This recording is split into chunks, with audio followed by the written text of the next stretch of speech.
точно нет засвета? Ну, бликов нет. Полос от солнца. Нет, полос нет. Ну что? Так, стой. Теперь появились. Наше видео начинается в Лиссабоне. Мы приехали сюда еще вчера. По дороге готовились и смотрели фильм кое-какой. Потом быстренько заселились. Кстати, в ту самую квартиру, которая осталась у нас с Рок-н-Рио, которую нам пришлось тогда отменить из-за болезни мяты. Видео из Рок-н-Рио недавно вышло, так что переходите по ссылочке и смотрите. Потом мы поужинали роллами и ходили на мюзикл, в котором играет наша подруга Инеш на виоле. Все было на португальском, так что хорошо, что мы посмотрели фильм и понимали сюжет. Нам очень понравилось. А сегодня мы уже приехали в Синтру, чтобы ставить тут галочку у дворца Пена. Там мы хотели побывать еще 1,5 года назад, мне кажется. Я могу вставить. Вообще-то мы сегодня собирались посетить дворец Пена, но из-за того, что мы задержались... Смотри, он уже закрылся, и мы не успели, поэтому просто погуляем по Синтре.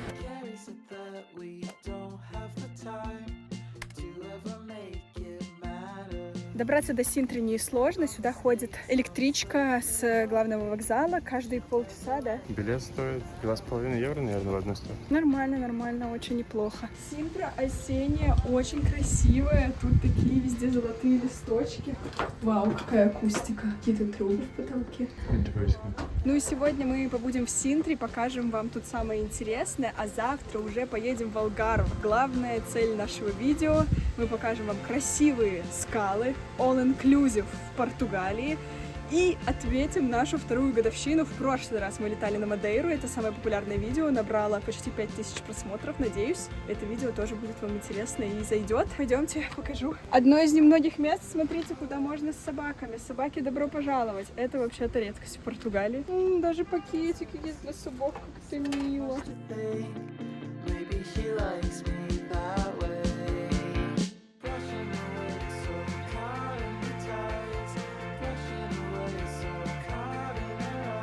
Чтобы попасть в дворец Пен, вам нужно тоже купить билет. Вход каждые полчаса. Если покупаешь заранее на сайте, то скидка 15%, что мы и сделали. Так что нужно прийти к конкретному времени, не опоздать, иначе вас не пустят. А еще сегодня воскресенье, это значит, что сегодня день с бесплатным входом для граждан Португалии, ну и тех, у кого есть ВНЖ тоже, просто у нас нет ВНЖ. Возможно, будет очень много людей. Возможно, мы выбрали не лучший день. Но у нас особо не было выбора. Смотрите, зато тут есть вход с билетами и вход без билетов. Мы идем туда, где с билетами, и там нет людей. Мы зашли буквально за секунду, так что покупайте билеты заранее. И вот еще несколько советов. Перекус и воду лучше взять с собой. До дворца идти полчаса, но есть недорогой трансфер. Мы, конечно, как всегда, пошли пешком. Мы почти дошли к дворцу Пены. Хотел чуть-чуть рассказать про его название. По-португальски довольно поэтичное — «Дворец жалости». Но я прочитал только что его историю, и на самом деле все прозаично. Все началось с религии, как обычно. Кому-то тут привиделась Богоматерь. В этом месте поставили маленькую неприметную часовню, которую назвали Nossa Senhora da Pena. Потому что пена, это еще, оказывается, может переводиться как скала или вершина горы. Ну и потом построили этот дворец. Вот и все. Тут какой-то прикольный сувенирный магазинчик, смотрите, есть всякий интересный мерч с сардинами, доски, тарелочки, одежка. А где Андрей? И даже какой-то 2-й этаж с кафетерией. Смотрите, какие интересные перила. Да, подсветка интересная. Давайте посмотрим, что там за вид. О, никакого вида.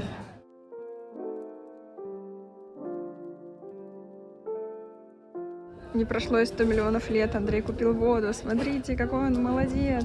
Ничего страшного, что 20 минут стояли. Ну, мы ждали своей очереди, я тебе чай купил. Ты согрелась. А туда можно вообще с чаем в дворец? Я не знаю. Есть еще одна интересная история, более близкая к нам, про Арсения Морозова, богач и кутила 19 века. Он путешествовал по Испании и Португалии, очень вдохновился архитектурой этого дворца и по возвращению в Москву решил построить что-нибудь похожее в центре Москвы. Москвичам вообще не понравилась эта идея, над дворцом насмехались, он даже упоминается у Толстого в «Воскресенье», он там говорит, что вообще не нужно дворец, нафига его строить. И мама Арсения про него сказала, что вот раньше я одна знала, что ты дурак, а теперь вся Москва знает. Ну, у этого Арсения интересная судьба, как-то он решил доказать своим друзьям, что не почувствует боли и прострелил себе ногу. Через 3 дня умер от заражения крови. Ему было 35 лет. Ну а мы стоим в огромной очереди. Все эти люди тут на 13:30. Конечно, бесплатный день — это жесть, но зато есть возможность рассмотреть все детали. Тут очень интересная плитка, посмотрите. Объемная. Самая эпичная, мне кажется, что я видела.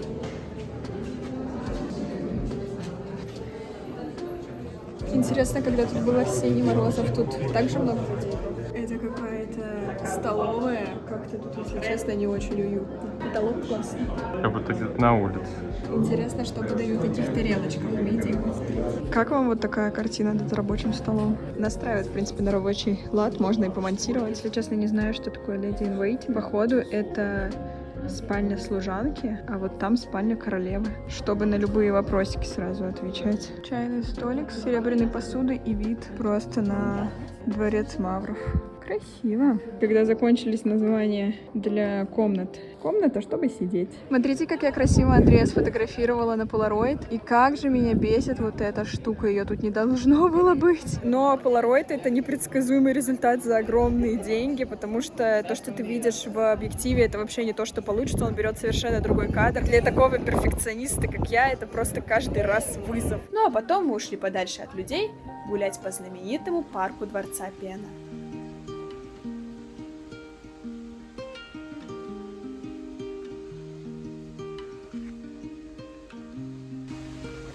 Ну что, тут не какой-то волшебный парк, вот это все самое красивое. Милые уточки, есть один лебедь, но на, я не знаю, 7 из 10. Хороший парк, чтобы погулять, но не какой-то супер впечатляющий, да? Чистый воздух, тихо. Итак, мы подошли к месту, посещение которого входит в билет во Дворец Пена. Это вот такое вот деревянное шале. Этот домик построен в альпийском стиле, но я не понимаю даже, что это в альпийском стиле. Ну, он похож на что-то из сказок Ганса Христиана Андерсена. Это дерево? Да. Офигеть. Это домик королевы Эльзы. Она была второй женой короля Фердинанда II. Я не знаю, вам интересно или нет. Вот она, Эльза, приглашает вас в свой домик на чай. Тут почти нет людей, либо они не хотят сюда идти, либо они не знают, что это входит в их билет. Не знаю, хорошо это или плохо. Посмотрите, какие оляпистые комнаты. Зеленая, розовая, коричневая. Ой, как они любят все это цветастое, чтобы было поярче. Отделка — это тоже кора. Такой глухой звук. Мы пришли ужинать. Тут какая-то местная, прям синтровская свинина. Ну, вкусно нет.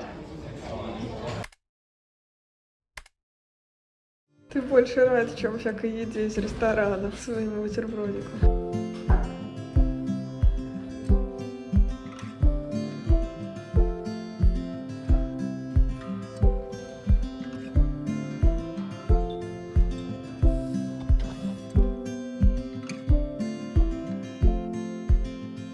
Смотрите, какая у Андрея красивая экибана с редиской. Красивее, мне кажется, только вот этот мой кетчуп. Ну давай, Андрей, попробуй. Ну что? Боюсь представить, что будет с моим бургером. Итак, мы приехали в Бенажил. Сегодня наша годовщина. И посмотрите на эту чудесную погоду. Надо было отводить.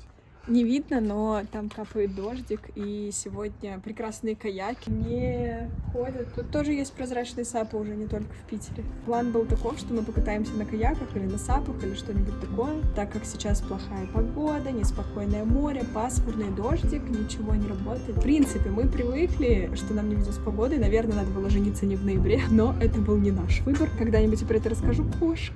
Все, мы сейчас вот утеплились и пойдем погуляем. Осталось всего лишь 1,5 часа до заката. Надеемся, чуть-чуть прояснится и будет что-нибудь симпатичное.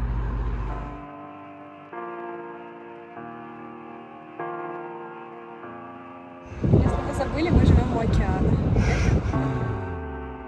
Море тлеет волнами и нам лезет в голову. Ветер с побережья, мы мерзнем. Камера даже не передает, если честно. Я хотел бы парусом притащить луну в мешке, написать счастливую прозу. Внезапно мы оказались на тропе рыбака. Я в беленьких New Balance, а не в трекинговой обуви, которую, блин, не жалко пачкать с землей португальской красной. Смотрите, это круглая скала, и прям туда сигают птицы. Выглядит, как будто они самоубиваются. Андрей, там куча этих птичек. Смотрите, они там что, от дождя прячутся, у них там гнездышки. Это человек с нормальным зрением даже не сказал, что там. Я видел какие-то точки, наверное, птицы, подумал я, но не сказал тебе. Спит в кровати мумий-тролль, человечество в метро трет надежды нос медной кошки. Я поднял бы глаза, но боюсь пропустить этот поезд. Навсегда куда-то не успеть. Ну что, посмотрите, открыточный вид, за которым я очень долго охотилась. Вот фотография на Polaroid. И вот как это выглядит в жизни. Мы с тобой обычные люди, растворились в своей нелюбви, так чудовищно люто. Завтра новый день, как белый лист.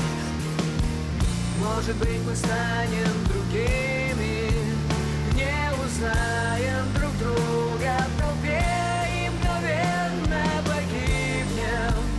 Мы взлетаем вверх, нас тянет вниз. Смотрите, ощущение, что эти скалы здесь прямо сейчас образуются. Мы были на скалах в Сагреше с перерывом в год, и они выглядели вообще совершенно иначе. Просто мы даже не узнали толком места. Я не знаю, либо мы дураки, либо действительно скалы постоянно меняются, как-то обваливаются.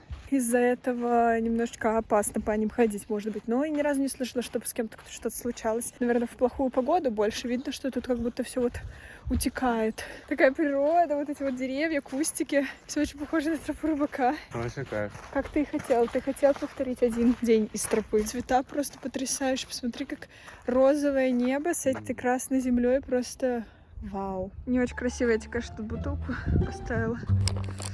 Блиночек. Добрый вечер. Мы тут в середине ничего нашли котенка. Я так испугалась, просто жесть. Она как будто очень сильно дружелюбная. Что ты тут делаешь?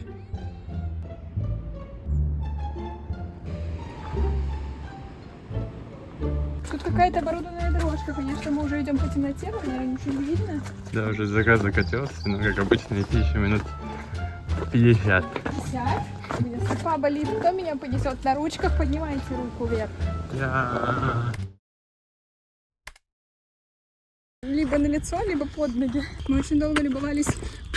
Все-таки, возможно, нужно светить под ноги. Мы очень долго любовались скалами, немножко не рассчитали, назад шли по темноте. Просто тропы какие-то в лесу. Знаете, пугали птиц, которые вот так резко скакивали с кустов. Я разглядывала следы кабанов. Да, как будто они там были. Сейчас мы вышли к какой-то деревушке. Уже где-то рядом с этой деревушкой наш отель, поэтому я все равно переживаю, что мы не успеем в бассейн. Ну что, любишь закат красивым видом смотреть? Люби затемно подходить к отелю. Обожаю этот контраст. Только что мы шли просто непонятно где. По темноте не знали, дойдем мы или нет. И теперь мы просто в шикарном отеле с очень милой тетенькой на ресепшене. И вот welcome дринками, всякими штучками. Вот сюда. У нас быстрый рум-тур, потому что через час закрывается бассейн, а мы очень хотим немножко поплавать. Аккуратно! Господи, ты очень близок был к тому, чтобы разбить зеркало. Вау, тут даже есть кухня, я даже не знала. И такая голубая комнатка. Ну, не так уж и плохо, смотрите. Зеркало, картина и вид.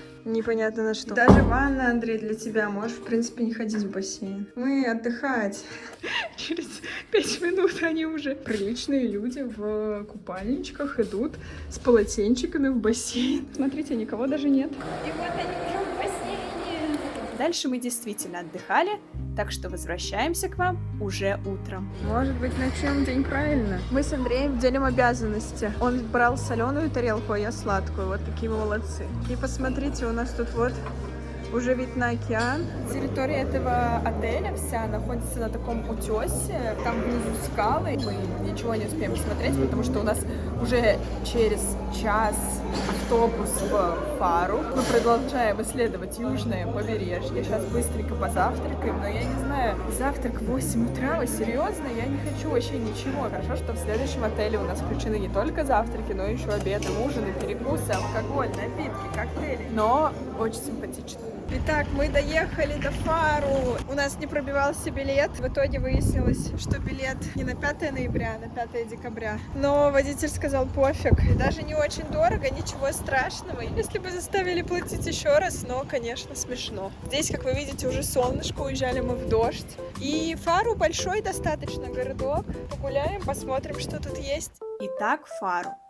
Это центр Алгарве, региона на юге Португалии, куда все, в том числе сами португальцы, приезжают за пляжным отдыхом. И мы очень давно мечтали поставить тут галочку. Начнем этот день еще разок, уже в адекватное время, самого вкусного мороженого на свете с соленой карамелью. Это наш любимый вкус. Ну, вернее, мой любимый, а Андрей просто его у меня украл. Да. Как любимое число одноклассника. У него было любимое число, а мне оно очень понравилось, и я решил, что оно будет тоже мое любимое число. Gelados de Portugal.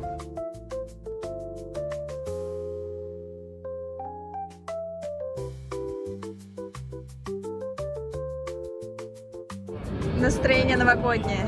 Они, наверное, ночью нравятся и безумно красивые. Представляете, мы с Андреем нагулялись по Фару, ничего тут супер красивого нет. Решили поехать уже к отелю. Зашли посмотреть расписание, а поезд через 3 минуты. Конечно, мы не успели, и теперь ждать еще час, а мы тут уже вообще не хотим находиться, хотим в наш all-inclusive. Фару не самый приятный город. Вот сейчас мы на приятной, красивой улочке, но вместе с тем много разрухи, много странных домов. Я вас заклинаю, если вы едете в Португалию как турист, обязательно смотрите природу и какие-нибудь небольшие городки, например, Авейру. Фару меньше, чем Авейру.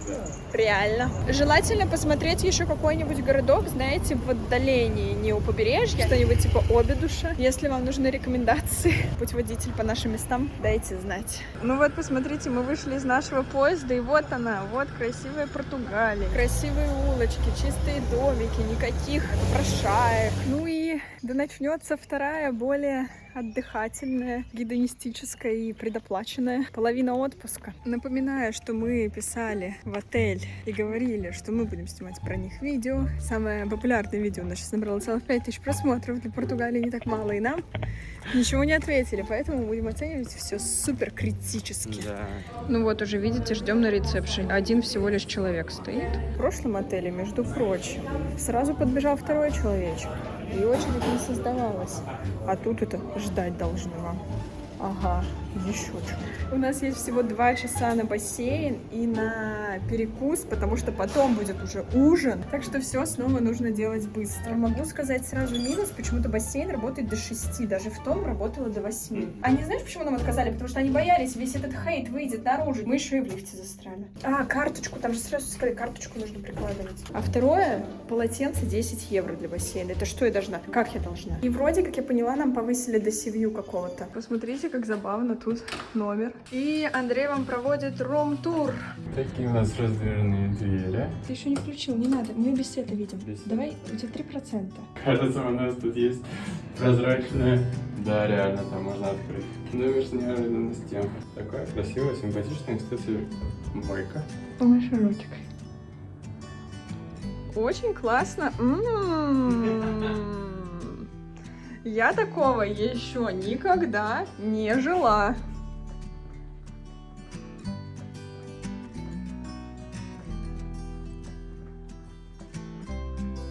И вид.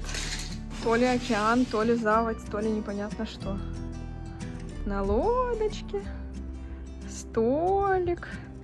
Ну, классно вроде. Да. Апдейт, ладно, полотенца не платные, там просто депозит 10 евро. Ну вот зато карточка одна. А в прошлом отеле было, между прочим, 2. Тоже 2.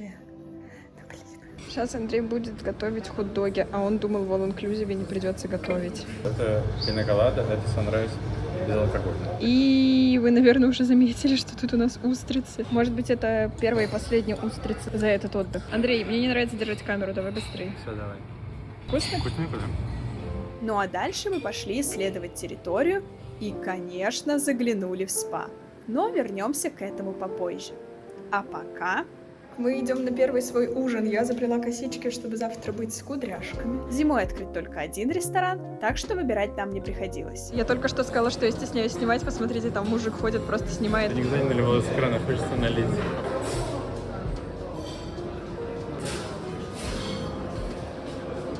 чуть как будто разбавлено, но все равно вкусно.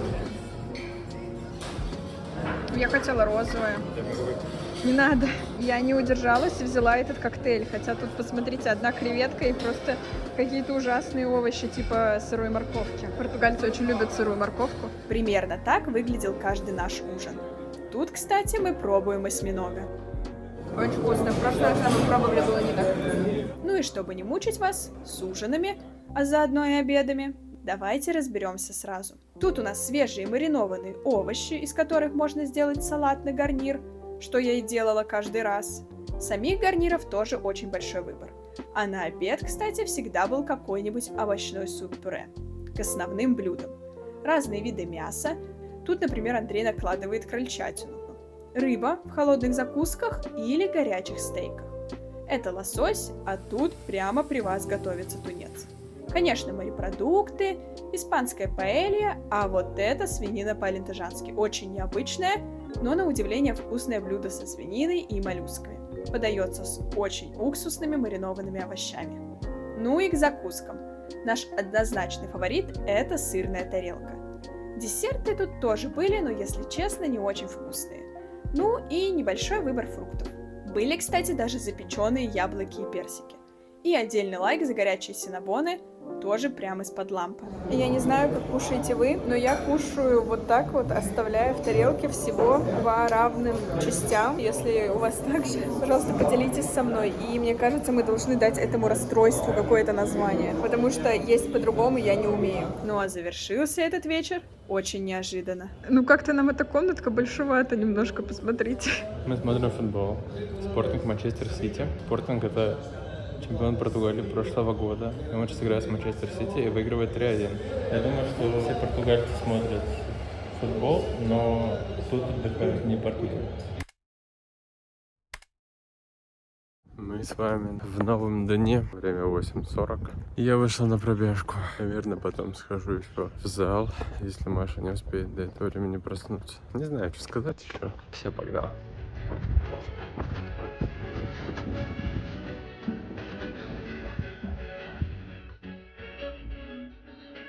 Пробежал 4 километра в хорошем темпе. Что-то очень тяжело, я устал сильно. Еще из-за того, что мы вчера выпивали и кушали вечером. Сегодня тяжеловато. Надо готовиться.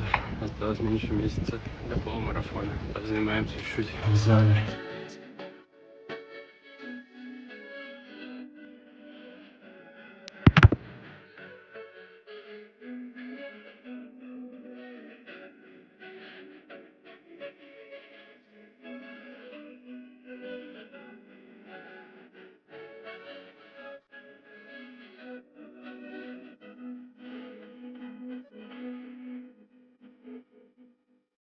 Думаю, достаточно на сегодня, может завтра еще схожу. Пойдем мыться и на завтра. Маша, наверное, уже там проснулась.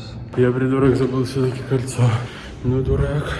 Надо оставлять в таких местах. Слава богу, я вспомнил.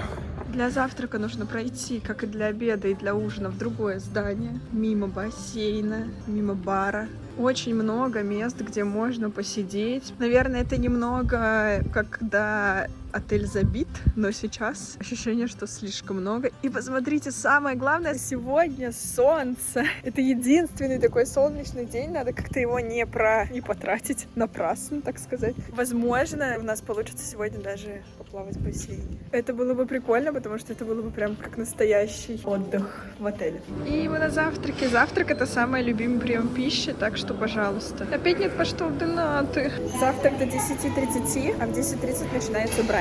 Кажется, это одно и то же, просто можно кушать немножко попозже. Бутербродики, чуррос, каша. Опять грибы эти не жареные, бекон, сосиски. Тут у нас фруктики, а там всякие мюсли. Можно сидеть прямо на улице, надо пройти мимо толпы мужиков, снимая видео. Выход из зоны комфорта каждую секундочку.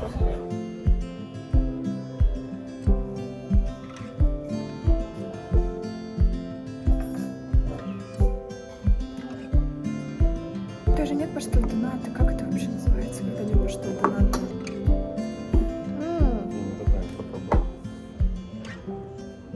радость, да? Завтрак самый обычный, ничем не лучше, чем в прошлом отеле. Там еще стоял человечек, который тебе готовил омлет из ингредиентов, которые ты выберешь. Здесь такого нет. Даже нет лосося никакого. Мы увидели в Португалии завтраки лучше за меньшие деньги. Мы пошли искать лодку, которая отведет нас на пляж. Немножко заплутали, зашли на территорию какого-то другого отеля. Трансфер на пляж у океана входил в стоимость нашего проживания, и, конечно, мы не могли им не воспользоваться.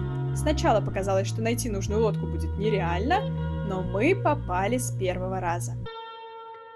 Мы добрались, переплыли вот эту малюсенькую штучку, оказались уже на пляже. Это было буквально несколько минут, и теперь он будет ждать нас. Сейчас я закрою вам глаза, мы подойдем поближе, и вот он.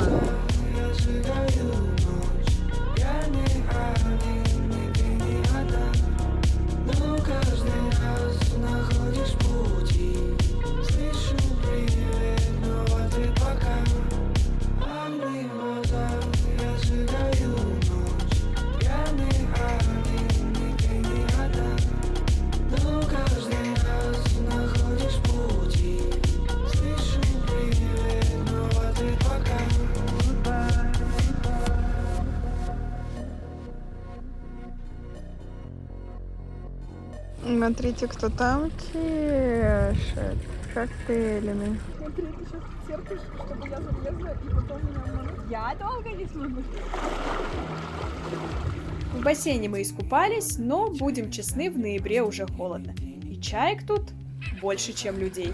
Отпусти, югатина, отпусти! Какая гадкая! Но наслаждаться видами это никак не мешает.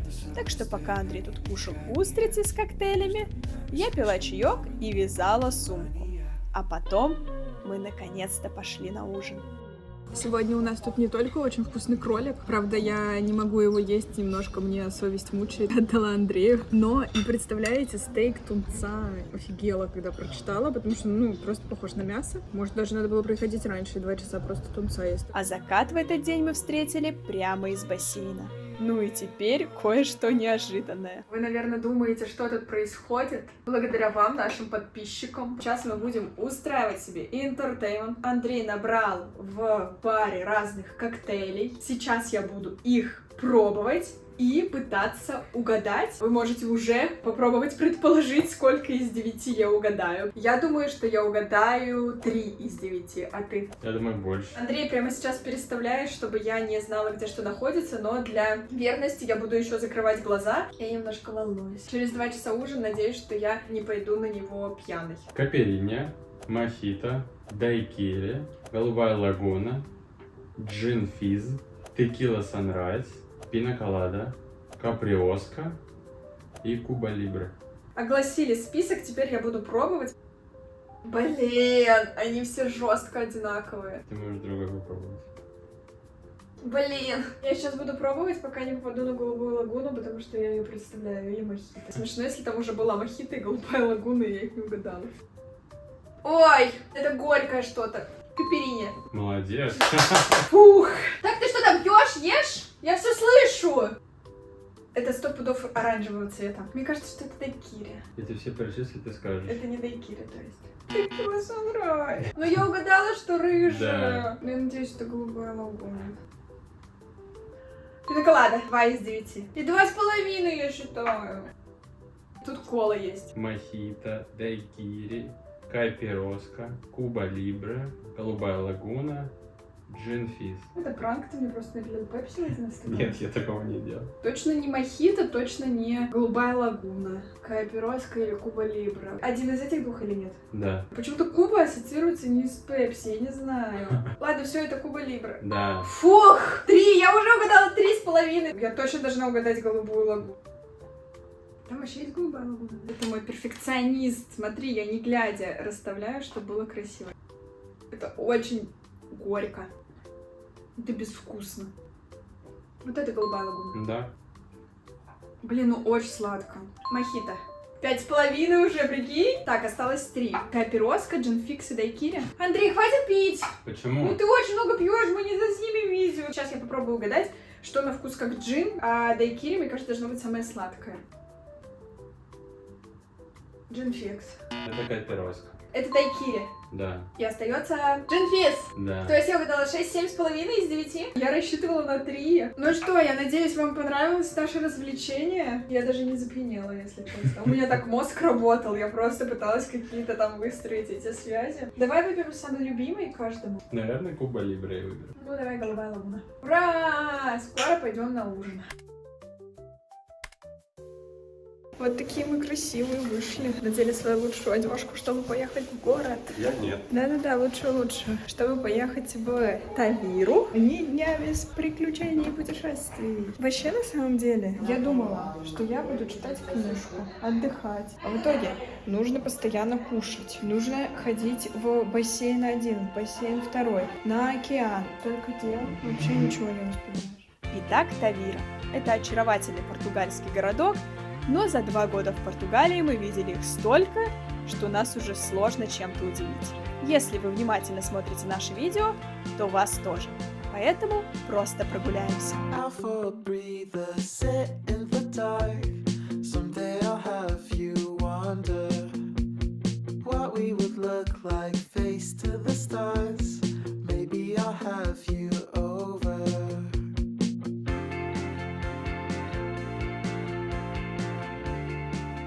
Знаете, если тут сейчас в ноябре вот так все цветет и все такое красивое, я просто боюсь представить, как это все выглядит здесь весной или летом, потому что это, просто с ума сойти. Я надеюсь, за такими деревьями не нужно ухаживать, и я смогу тоже такое посадить у дома. Мы проснулись и собираемся в зал, буквально час остался, чтобы сходить в зал, а потом успеть в бассейн до его закрытия. Хотела вам рассказать, что на вот этих вот болотцах очень много птиц, и если человек интересуется птицами, то ему будет это очень интересно. Извините, я только проснулась. Мы видели женщину с биноклем, которая наблюдала за птицами. Это долгий спич к тому, что слышите, как кричат птицы.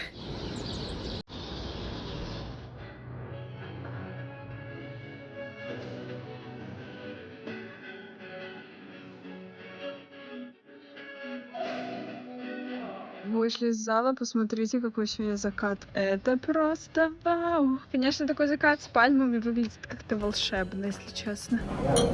Последний ужин.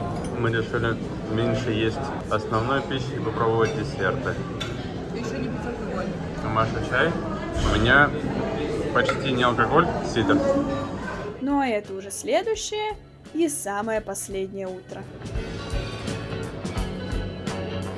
Итак, наш самый последний прием пищи. Посмотрите, мы уже наделали с собой бутербродов. Все как обычно, завтрак стандартный. Взяла попробовать какую-то вот такую вот булочку. Похоже, что это что-то в яйце и в сахаре. Надеюсь, вы не подумаете, что я выпендриваюсь, но, конечно, завтрак мог бы быть и поразнообразнее, получше. Я подумала вчера, что мне не хватает панкейков. Или, знаете, может, каких-нибудь блинчиков. Тут все одно и то же ровно каждый день. Ну, сегодня прошутто вот появилась. Смотри, я сделал инстаграмный завтрак.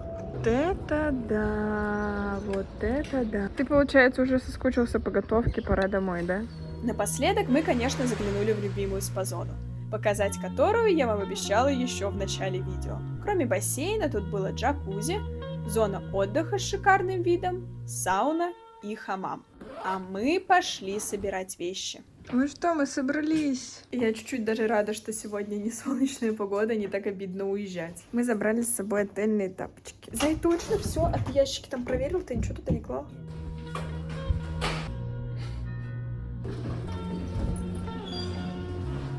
В тех гамаках так и не полежали. Ну что, пока мы бежим до станции и молимся, чтобы все наши пересадки сегодняшние сложились, и мы вернулись домой и освободили Валю. Мы, забыла, что хотела сказать. Короткий фидбэк на All Inclusive. Первый All Inclusive, который мы оплатили сами. И я вот уже Андрею говорила вчера, что я бы хотела из своих 4 недель отпуска в году одну проводить именно так. Конечно, не просто сидя в отеле, а как и мы, съездив то на океан, то там в какой какой-нибудь городок, но в целом недельку такого отдыха я хотела бы себе позволять. Благо, мест на земле, куда можно съездить в All Inclusive, очень много. Нас ждет и Египет, и Турция, мне кажется, какая-нибудь Греция. Я не знаю, что там, как там мои подсчеты в итоге, но мы заплатили 492 евро за 3 ночи за двоих. Если бы мы смогли купить билеты пораньше, у нас не было бы из-за моих документов всяких проблем. В другом видео как-нибудь расскажу. Если бы мы смогли купить пораньше, то стоило бы еще чуть-чуть дешевле, но вот так, если мы прикидываем только комната с Sea-View, это минимум 50 евро в сутки. Что там у нас остается? Еда, всякие морепродукты, устрицы, коктейли, плюс зал, плюс бассейн, плюс поездка на кораблике. Минута в одну сторону, минута в другую сторону. В целом, короче, все окупается, и это прикольно. Нам очень понравилось. Если у вас не было такого опыта в взрослом сознательном возрасте, то попробуйте. Я же говорила, что я буду хейтить, потому что они не согласились ни на какую рекламу в нашем микроблоге. Отель нам тоже очень понравился. Кстати, это был Adults Only. Это случайность, но это очень прикольно. В общем, это был 4-звездочный отель, и я бы поставила ему тоже 4 из 5 и за еду, и за комнату, потому что, ну, конечно, есть, типа, маленькие минусы, за бассейн, который почему-то работает до 6. Ну, такие хорошие 4. Да-да-да, крепкая 4. Будем, надеюсь, еще когда-нибудь обозревать All Inclusive. Будет с чем уже сравнить. Спасибо большое, что смотрели нас. Я не знаю, когда выйдет это видео. Сейчас ноябрь, но у меня в очереди очень много видео. Может быть, как раз к лету, когда люди будут планировать отпуска. Все, увидимся. Пока-пока! Просто засыпать в любви. Мир вокруг и мир внутри. Запах сосен или шум моря. Падал бесконечный дождь. Падал бесконечный дождь на мое несчастное горе. Я поднял бы глаза, но боюсь пропустить этот поезд. Навсегда куда-то не успеть. Факт обо мне, я обожаю боксмастер.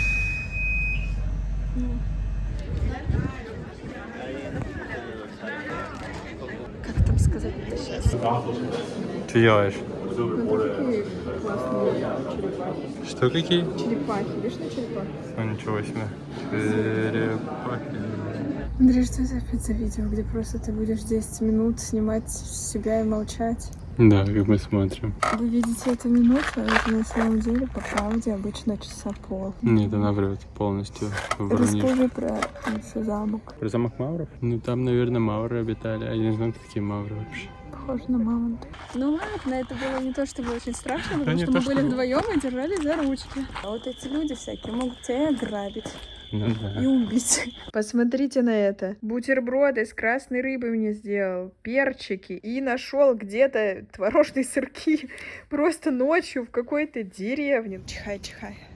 Посмотри на свет, а его нет. Никакого солнышка нет. Блин, вы знали? Я вообще в шоке, что если посмотреть на свет, то это у какой-то части людей стимулирует что-то, и они чихают. Я просто в шоке. Я вообще не понимаю работу этого механизма, и меня она очень сильно удивляет. Пишите в комментариях, чихаете ли вы, когда смотрите на солнце или нет, как говорится. Он опять чихает. По сравнению со следующим отелем, я думаю, что это ерунда. Может, аллергия на дыньку? Хорошую жизнь. У Андрея сегодня какое-то игривое настроение, попросил снять его с елкой. Тут уже вовсю Новый год, это он думает, что я его фотографирую или что? А то у меня все это висит, еще открытку не отправили, на комментарии не ответили, это блогерская жизнь. Господи, вот что это, где мы, как мы? В общем, такие дела. Я, кстати, планирую завтра, послезавтра сделать брейк. Дэнс. Социальных сетей. Сегодня наконец-то появились пашталденаты, я так рада. Бери 3 пашталденаты, одну вот такую и вот такую вот эту, с мухой. Ну что я могу сказать, конечно, этих хот-доги... Спасибо, что я говорю, записываю видео, ты... Я пытаюсь видео записать. Мы с тобой обычные люди.